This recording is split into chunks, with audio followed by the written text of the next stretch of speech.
तो दोस्तों खेसारी लाल यादव ने एक सोए हुए चैनल को फिर से जगा दिया और दोस्तों वो चैनल का नाम है एंगल म्यूजिक, जो कि आज ही सुबह उस चैनल पे खेसारी लाल यादव का एक सुपर डुपर सॉन्ग रिलीज हुआ है दोस्तों। वो सॉन्ग का नाम है दुगो बियर मंगा के पी ले हम, जो कि दोस्तों उस गाने को गाया है खेसारी लाल यादव ने और शिल्पी राज ने।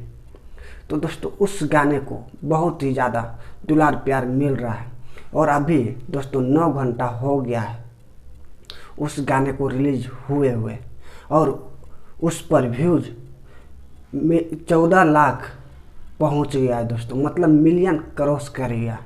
आप सोच ही सकते हैं कि मतलब कितना ज़्यादा हिट चल रहा है वो सॉन्ग। तो दोस्तों इसी तरह से आप लोग हमें सपोर्ट करते रहिए, दुलार प्यार देते रहिए और वीडियो को एक लाइक कर दिए। और हमारे चैनल पे अगर आप नए हैं तो हमारे चैनल को आप सब्सक्राइब कर लीजिए। फिर से मिलेंगे आप लोगों को एक नेक्स्ट वीडियो के साथ। जब तक के लिए जय हिंद, जय भारत।